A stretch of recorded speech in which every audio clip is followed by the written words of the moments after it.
Johala e chiro matoi mantiere Kibra kwano lal bang' mach wang'o moko kuom kuondegi mag uso e chiro no otieno ma pi norugodo kawuono. Wachore ni masira mar machno nowuok bang' sitima lal e kadak ma Makina, kaeto kane stima oduogo to nomuoch mach e kar ohala moro mane jauso moro wiye wil ma ok oloro gige tedo matiyo gi stima. Kata kamano, nonro matut pod dhi nyime e masira no. Mach makamano bende nomako moko kuom ute mag jodak man machiegni gi chirono, ma bende jodak ywago lal kaluwore ni ne ok ginyal reso mwandugi e majno. Dwe mar achiel higa mokalo, mach bende nomuoch e chirono mokelo lal ne jouso mathoth.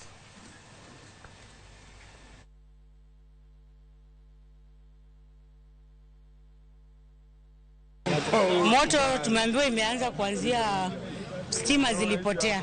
Sasa vile stima zimerudi na moto ikalipuka, ikashika mawaya zikachomeka. Kwa jirani nimeathirika vibaya sana. Kila kitu yangu kwa hoteli pale imechomeka, niko na hoteli. Kila kitu imechomeka. Wote ni waathiriwa kwa sababu wote hapo ndo mali wanakula. Nakadiria hasara kama around 500 to 600,000 kwa sababu vitu zimechomeka, chakula, viti, mavyombo, kila kitu. Hakuna kitu tumeweza kuokoa, nyumba yote, fridge, yani kila kitu imechomekewa. Hapo sasa hata mimi kukimbia kwa nyumba yangu kukutana moto kwa mlango. Hata mama watoto alikuwa ndani akipika chakula.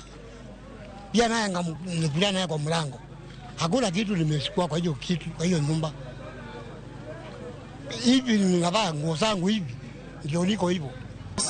Watu wale wanapika chips, wakishapika wakati blackout ilienda hawakuzima vitu zao, so hiyo ndio imeanzisha moto.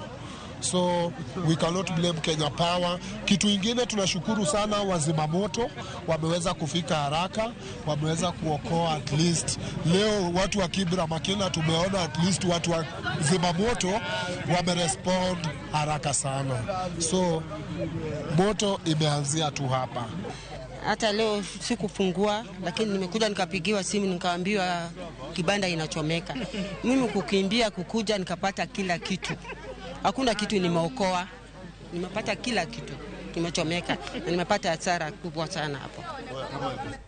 Jogo mano yudo hinyruok